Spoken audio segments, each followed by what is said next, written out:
Hello dear students, कैसे हैं आप सब? एकदम बढ़िया। वेलकम टू फिजिक्स गुरु। और आज हम पढ़ने वाले हैं मूविंग चार्ज और मैग्नेटिज्म का lecture number 6। Topic name is torrid. तो कॉपी पेन उठाइए, हो जाइए शुरू। सबसे पहले हम टॉरॉइड क्या होती है ये बताएंगे। टॉरॉइड जो होती है बेसिकली हमने एक सोलेनोइड ली, ठीक है। सोलेनोइड क्या थी? हमने एक इंसुलेटिंग बेस लिया, उसके ऊपर हमने कॉपर वायर रैप कर दिए जो एक दूसरे के इंसुलेटर वेल इंसुलेटेड थे, ठीक है। अब इस सोलेनोइड को हम घुमा के एक सर्कुलर शेप में बेंड कर देते हैं और इनके दोनों एंड को एक दूसरे से जोड़ देते हैं। तो ये जो सोलेनोइड की जो फॉर्म होती है उसे हम टॉरॉइड कहते हैं, ठीक है। तो देखिए ध्यान से, ये जो सोलेनोइड ली हमने, ये देखो, ये सोलेनोइड ले लेते पहले, ये सोलेनोइड ली, ठीक है। इस सोलेनोइड के ऊपर हमने ये कॉपर वायर, इस सोलेनोइड के अंदर करंट दे दिया, ठीक है। अब ये सोलेनोइड है, इसको बेंड करके इस शेप में, सर्कुलर शेप में हमने क्या कर दिया? बेंड कर दिया। उस फॉर्म को हम टॉरॉइड बोलेंगे। उस फॉर्म को हम क्या बोलेंगे? टॉरॉइड। तो देखिए तो ध्यान से किस तरीके से करेंगे। ये हमने क्या लिया? इंसुलेटिंग बेस लिया इसके ऊपर भी, ठीक है। अब क्या करते हैं, इसके ऊपर हमने कॉपर वायर रैप कर दिया, ठीक है, जो कि बिल्कुल टाइटली पैक्ड। ये इसके अंदर से आ रहा है, ठीक है। इसमें करंट किस तरीके से गया? इस तरीके से गया। ये हमने आई करंट इसके अंदर एंटर करवाया, तो इसमें से क्या होगा? ऐसे नीचे से ये गया, घूम के ऐसे आया, फिर इस तरीके से ये करंट इसी तरीके से आएगा कि नहीं आएगा? ये करंट आ गया और करंट लीव हो गया। आई करंट दिया था, आई करंट वापस मिल गया अपने को। समझ में आया कि नहीं आया? अब इधर देखिए, इसमें करंट गया तो इसके अंदर हमें 3 पॉइंट पे क्या निकालना पड़ेगा? मैग्नेटिक फील्ड निकालना पड़ेगा। ये सेंटर है, तो एक पॉइंट तो ले लेते हैं, P इधर ले लेते हैं, Q पॉइंट बाहर ले लेते हैं और S पॉइंट कहीं बीच में ले लेते हैं, टॉरॉइड के सेंटर पे, एक्सिस के ऊपर। जो इसके अंदर तो ये भी है, लेकिन ये फ्री स्पेस गया, ठीक है। इस टॉरॉइड के सेंटर तो ये है, एक्सिस तो ये है टॉरॉइड की। तो हमें 3 जगह पे मैग्नेटिक फील्ड निकालना है। एक तो टॉरॉइड के अंदर जो फ्री स्पेस है वहां पे, एक टॉरॉइड के बाहर पॉइंट Q है, वहां पे मैग्नेटिक फील्ड निकालना है, और तीसरा S पॉइंट ये ले लो जो टॉरॉइड के अंदर एक्सिस के ऊपर मैग्नेटिक फील्ड निकालना है। तो सबसे पहले हम डिस्कस करेंगे पॉइंट P। जो पॉइंट P है, इस पॉइंट से हमने मान लिया कि ये डिस्टेंस ले ली, R ले ली, रेडियस। तो अब यहां पे इस P पॉइंट पे अपने को मैग्नेटिक फील्ड निकालना है। तो मैग्नेटिक फील्ड निकालेंगे तो किस तरीके से करेंगे? यहां पे इधर देखिए, सबसे पहले फर्स्ट पॉइंट, मैग्नेटिक फील्ड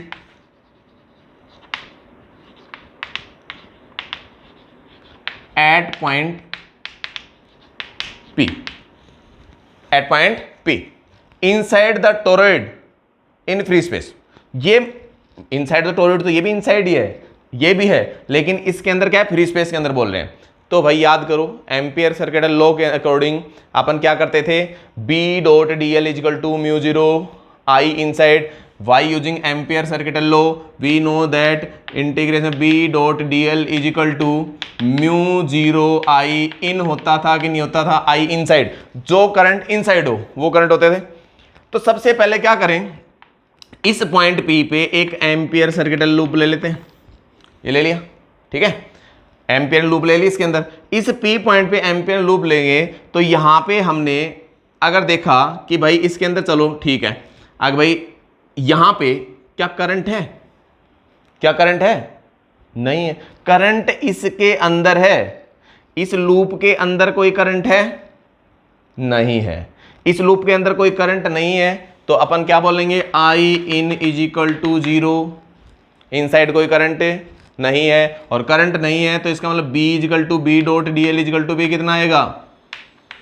0। और B की वैल्यू भी कितनी आएगी? 0। मैग्नेटिक फील्ड क्या आ गया? 0। पॉइंट P पे कोई मैग्नेटिक फील्ड नहीं होगा, ठीक है। समझ में आ रहा है ना? अरे देखो, यहां पे अपन ने लूप ली तो ये डीएल कट करते, यही तो करते थे एम्पियर सर्किट लॉ के अंदर। तो हमने क्या किया, यहाँ लूप कट करेंगे, तो जैसे इसके अंदर डीएल एलिमेंट लिया तो यहाँ पे तो कोई करंट ही नहीं है। अब कोई करंट ही नहीं है तो इसकी आई इन की वैल्यू 0। अब आई इन की वैल्यू 0 होगी तो बी तो ऑटोमेटिक क्या हो गया, 0 हो गया। समझ में आ गया।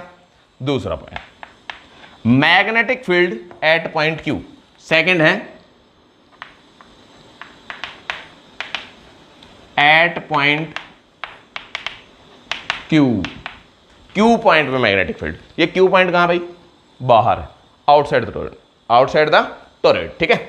अब इस पॉइंट पे भाई क्या करते हैं, लूप बनाते हैं, ये लूप बना ली, ठीक है। अब एक चीज देखेंगे, अगर भाई ठीक है, इसके अंदर अपन ने बोला बी डीएल के बीच में एंगल भी कितना है, थीटा की वैल्यू क्या ले लेंगे, 0 ले लेंगे। अगर यहाँ पे एक डीएल एलिमेंट कट किया, बोला कि बी डीएल के बीच में एंगल थीटा की वैल्यू क्या होगी, 0।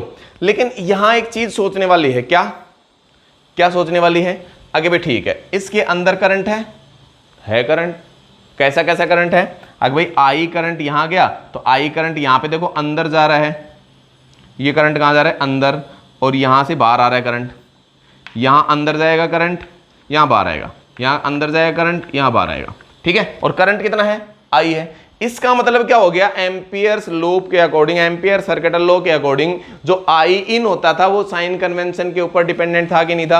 अपन ने ये बताया था कि ठीक है, ये वायर है और एक ये वायर है, ये I1 करंट था, ये I2 करंट था। उसके लिए एम्पियर सर्किटल लॉ क्या था, B dot dl integration equal to mu I in के बराबर था ना, आई इन के बराबर था। अब आई इन क्या हो गया, अगर ये I1 अपन पॉजिटिव लेंगे तो I2 को क्या लेना पड़ेगा, नेगेटिव लेना पड़ेगा। इस वजह से इसकी वैल्यू क्या हो गई थी, integration B dot D L is equal to mu 0 I1 minus I2 लिया था कि नहीं लिया था, किसकी वजह से, साइन कन्वेंशन की वजह से लिया कि नहीं लिया। समझ में आ रहा है।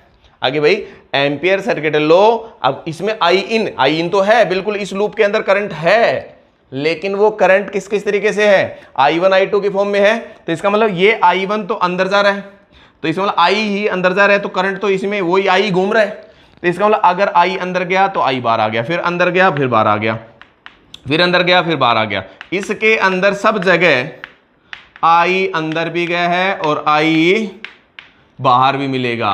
इसका मतलब क्या हो गया भाई, इसका मतलब ये हो गया, ये देखो ये सब जगह क्या है, अंदर जा रहा है करंट, और यहां सब जगह क्या आ रहा है, करंट बाहर आ रहा है। ठीक है, यहां पे सब जगह करंट क्या आ रहा है, बाहर आ रहा है,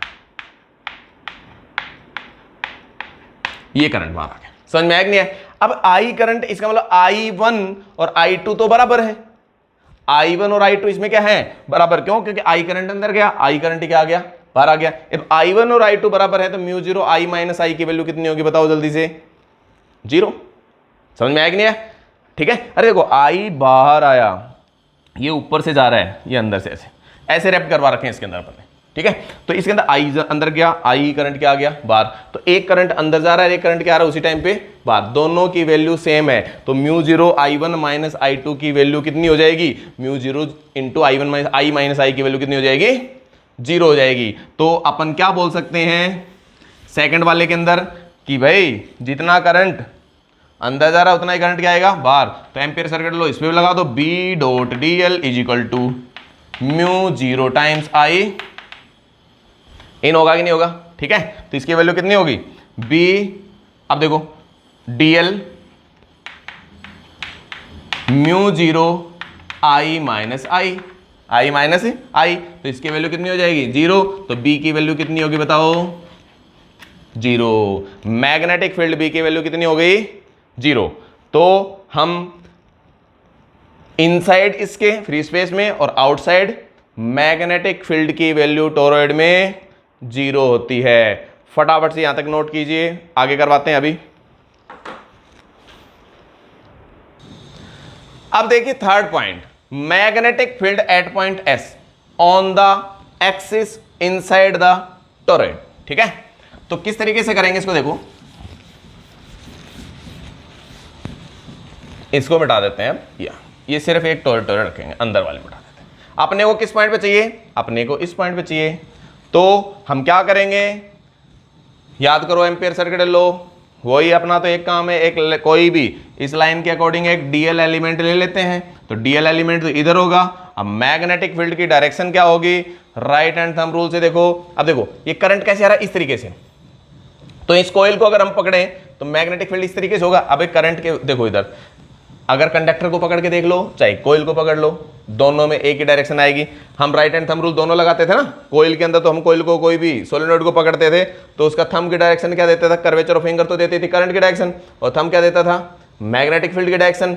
तो उसी तरीके से हम इसको ऐसे कर्वेचर से पकड़ेंगे तो इसकी डायरेक्शन यहाँ इधर होगी, यहाँ पे ऐसे होगी, और ऐसे इसके अंदर नीचे की तरफ मैग्नेटिक फील्ड, देखो फिंगर अंदर, क्यों, क्योंकि करंट इधर जा रहा है, ऐसे जा रहा है करंट, तो हमने कर्वेचर ऑफ फिंगर ऐसे घुमाई तो क्या हो गया, देखो इस तरीके से नीचे की तरफ, तो यहाँ पे मैग्नेटिक फील्ड की डायरेक्शन नीचे, तो बी भी नीचे आ गया, मैग्नेटिक फील्ड भी नीचे आ गया, और डीएल भी नीचे आ गया, डीएल भी नीचे आ गया, दोनों की डायरेक्शन।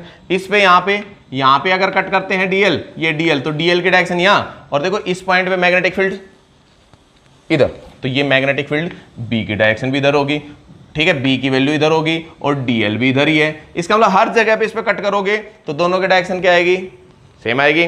फिर से यूज करते हैं एम्पियर सर्किट लो, तो थर्ड पॉइंट क्या है, magnetic field at point S, at point S. देखिए इधर we know that B dot D L is equal to mu zero times of I in, I in का मतलब जो करंट लूप के अंदर है वो करंट, समझ में आया कि नहीं है। अब लूप के अंदर तो करंट क्या कौन कौन जा रहा है, आई, तो देखो आई अंदर जा रहा है, अंदर जा रहा है, अंदर जा रहा है, सब जगह आई आई आई, अंदर जा रहा है कि नहीं जा रहा, बिल्कुल जा रहा है, समझ में आया कि नहीं है। तो लूप के अंदर अब की बार करंट है ना, पहले यहां पे लिया था तब देखो ये अंदर जा रहा था, ये करंट क्या आ रहा था, उसी टाइम पे बाहर आ रहा था, तब दोनों क्या हो गए, cancel, I one minus I two की वैल्यू क्या होगी, नेट जीरो होगी थी। लेकिन अगर हम यहां लूप लेते हैं तो सिर्फ अंदर अंदर करंट बच गया, देखो ये अंदर जा रहा है, ये करंट आई आई आई आई, सारे करंट क्या जा रहे हैं, अंदर जा रहे हैं। तो इसका मतलब क्या हो गया, आई इन की वैल्यू निकालनी पड़ेगी, तो पहले ये करते हैं, B D L cos theta mu zero I in, भाई थीटा की वैल्यू बी और डी एल दोनों की सेम डायरेक्शन है, तो theta is equal to 0 degree, B D L cos 0 integration mu zero I in के बराबर हो गया, ठीक है। तो b कोस 0 की वैल्यू होती है 1 इंटीग्रेशन डी एल। अब एक बात बताइए, यहां से लेके सेंटर से मैं इस पॉइंट की डिस्टेंस ले लेता हूं r, यहां से लेके यहां तक की डिस्टेंस कितनी ले ली मैंने, r ले ली, ठीक है। तो इसका मतलब dl की वैल्यू l मान लेते हैं, dl की वैल्यू क्या ले लेते हैं, इंटीग्रेशन और dl इजिकल टू ले लेता हूं मैं l। अबे पूरे की इसकी लेंथ कितनी है सरकमफेरेंस की, l है, और l किसके बराबर है तुम बताओ जल्दी से। अबे l सरकमफेरेंस के बराबर ही तो होगी, इस लूप की इसकी लेंथ कितनी होगी, अबे dl किसकी है, ये dl है, तो ये dl dl dl dl dl पूरी लेंथ निकालेंगे कितनी आएगी, 2 पाई r। तो इसका मतलब इसकी l की वैल्यू कितनी है, 2 पाई r, ठीक है, समझ में आ गया सबको। अब इधर देखिए म्यू जीरो आई इन है, अब आई इन की वैल्यू कितनी होगी, सबसे बड़ी क्या है दिक्कत, आई इन की वैल्यू कितनी होगी। अब देखिए इधर इसमें टोटल नंबर ऑफ टर्न्स हैं कितने, capital N, suppose total number of turns कितने हैं कोइल के अंदर, जो टोरेड है उसके अंदर कितने हैं, कैपिटल एन क्या है, टोटल नंबर ऑफ टर्न्स इसमें, तो टोटल नंबर ऑफ टर्न्स यहां लिख देते हैं,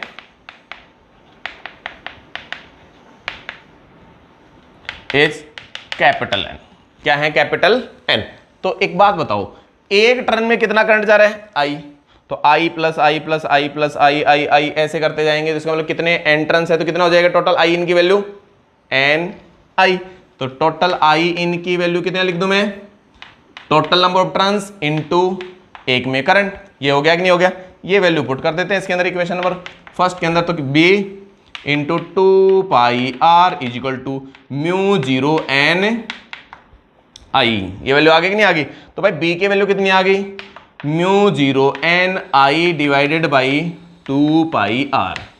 ये फॉर्मूला है, ये सभी टोरॉइड के लिए वैलिड है, चाहे उसकी साइज शेप कैसी भी हो, टोरॉइड है उसकी चाहिए रेडियस कम हो ज़्यादा हो, ये हर के लिए 100% वैलिड है ये वाला फॉर्मूला, समझ में आया कि नहीं है, ठीक है, समझ में आ गया।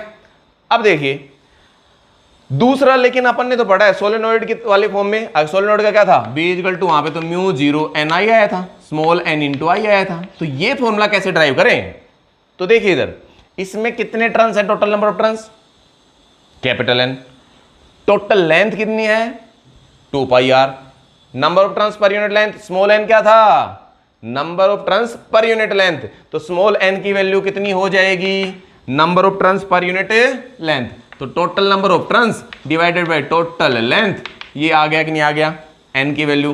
तो एन की वैल्यू कितनी आई भाई, एन की value N into 2 pi R. इस एन की वैल्यू इक्वेशन नंबर सेकंड में पुट कर दें, तो इस इक्वेशन नंबर सेकंड में पुट करेंगे तो इसकी वैल्यू कितनी आएगी, b is equal to mu zero N की वैल्यू कितनी N into 2 pi R divided by 2 pi R. 2 pi R से 2 पाई आर कट गया और आई और था इसमें करंट, तो ठीक है देखो इंटू आई भी तो था, तो आई, तो इसकी b की वैल्यू कितनी होगी म्यू जीरो एन आई। ये किसके लिए वैलिड है, ये आइडियल टोरॉइड के लिए है। ये क्या है, कब है, आइडियल टोरॉइड। आइडियल टोरॉइड का मतलब क्या हो गया कि भाई ये कब एप्लीकेबल, अगर ये टोरॉइड है यहाँ पे, तो देखो यहाँ पे तो टोरॉइड ली, तो इसमें देखो अगर देखा जाए तो ये रेडियस r1 मान लूं मैं, और ये रेडियस कितनी है r2 है। अबे r1 r2 बराबर थोड़ी है, r1 r2 इक्वल थोड़ी है। ये कब इक्वल होंगी, अगर बोल दिया जाए एक टोरॉइड ये लिया जाए ऐसे, और एक बिल्कुल पतली सी टोरॉइड हमने ये इसके पास सेकंड इसका एंड ये ले, तो अभी इसके अंदर बोल सकते हैं कि भाई r इसका एक्सिस, r1 और r2 क्या है, नियर इक्वल है, बिल्कुल नियर इक्वल है, ठीक है। तो आइडियल टोरॉइड बिल्कुल पतली सी ऐसे गोल सी होगी, उसके ऊपर हम b is equal to mu zero N I लगा सकते हैं। समझ में आया कि नहीं है, ये किसके लिए है, आइडियल टोरॉइड के लिए है। समझ में आ गया। इसमें हम ये 100% इसीलिए वैलिड है, क्यों, क्योंकि इसमें r1 r2 की दोनों की वैल्यू आएगी इसके अंदर, ठीक है। तो r कहाँ है, r यहाँ है इसके अंदर, समझ में आया।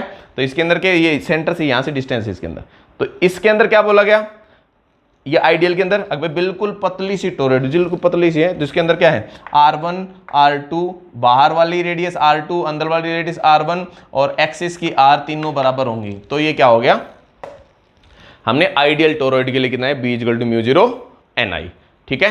फटाफट से नोट कीजिए।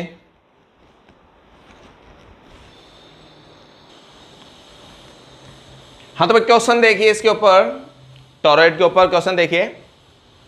ए coil wrapped around a toroid has inner radius of 15 centimetre. कोई टोरॉइड है उसकी inner radius 15 centimetre and outer radius of 20 centimetre. बाहर वाली रेडियस कितनी दे रखी है, 20 सेंटीमीटर दे रखी है।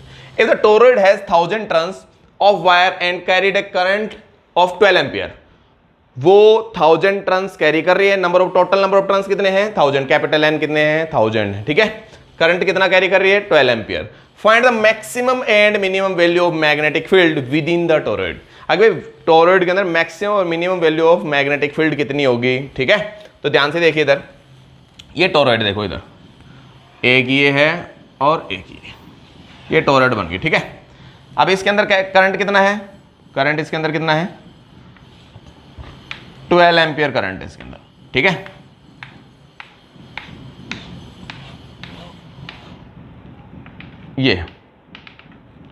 ये करंट है इसमें 12 एम्पियर क्या है इसमें करंट, आई की वैल्यू कितनी होगी 12 ampere, I equal to 12 ampere.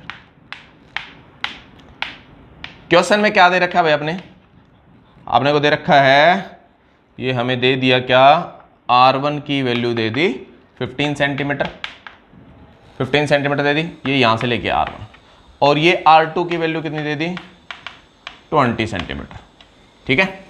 तो R1 is equal to 15 centimetre, R2 is equal to 20 centimetre और I इजिकल टू 12 एम्पियर। और क्या दे रखा है capital N, total number of turns कितने हैं 1000 टर्न्स हैं, ठीक है भाई। मैग्नेटिक फील्ड का फॉर्मूला क्या था, अभी ड्राइव किया हमने, B is equal to mu zero क्या था कैपिटल एन आई और डिवाइडेड में 2 पाई आर, ये था कि नहीं था बताओ। म्यू जीरो एन आई 2 पाई सबके अंदर बराबर है, वेरिएबल कौन है भाई R1 R2। तो R जिसकी वैल्यू मैक्सिमम कब होगा, जब R की वैल्यू मिनिमम होगी तो B की वैल्यू मैक्सिमम। तो इसका मतलब B मैक्सिमम की वैल्यू कितनी हुई म्यू जीरो एन आई 2 पाई R1। B मैक्सिमम हो गया कि नहीं हो गया, चलो कर देते हैं। B मैक्सिमम की वैल्यू हो गई म्यू जीरो इक्वल टू कितना होता है 4 pi into 10 raise to power -7, पता है ना म्यू जीरो अपन 4 पाई की वैल्यू 10 - 7 होता है, तो म्यू जीरो की वैल्यू में क्या पुट कर सकते हैं 4 पाई 10 - 7। टोटल नंबर ऑफ टर्न्स कितने थे 1000 थे, आई कितना था 12 था, 12 एम्पियर था, ठीक है। और 2 पाई और इसकी वैल्यू R1 कितनी थी भाई 15 सेंटीमीटर, तो 15 इंटू 10⁻² मीटर हो गया इसके अंदर, ठीक है। अब देखिए 2 पाई 2 से कट गया, -2 -5 बच गया, ठीक है। और इसकी वैल्यू कितनी हो गई 3 और 5, 3 4 12, 3 5 15, ठीक है। इसकी वैल्यू 5 से 10, 200 आ गया, तो इसकी वैल्यू कितनी आ गई भाई 2 यहाँ बच गया, -5 यहाँ बच गया और माइनस ये, तो इसकी वैल्यू कितनी 400, 4 भी बच गया सॉरी, तो इसकी वैल्यू कितनी होगी 8, तो 400 और ये कितना हो गया 1600 इंटू 10⁻⁻5 टेस्ला, ये वैल्यू आ गई बी मैक्सिमम। इसको और थोड़ा सोल्व करें तो बी मैक्सिमम की वैल्यू कितनी लिख सकते हो 1 2 3, तो इसकी वैल्यू कितनी होगी 1.6 इंटू 10⁻⁻2 टेस्ला।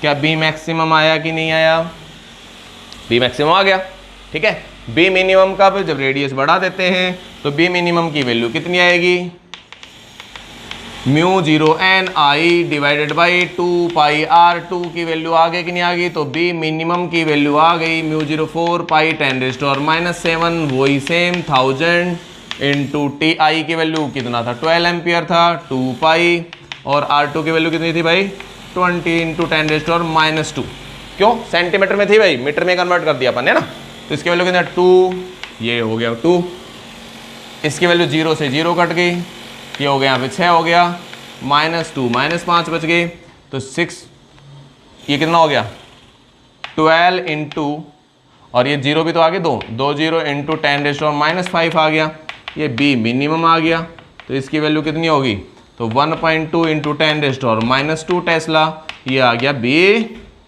मिनिमम। तो ये आ गया मैग्नेटिक फील्ड मैक्सिमम तो 1.6 into 10⁻2 tesla, minimum 1.2 into 10⁻2 tesla. ये हमारा magnetic field inside the toroid और ड्यू टू टोरॉइड कंप्लीट हो गया है। Okay bye.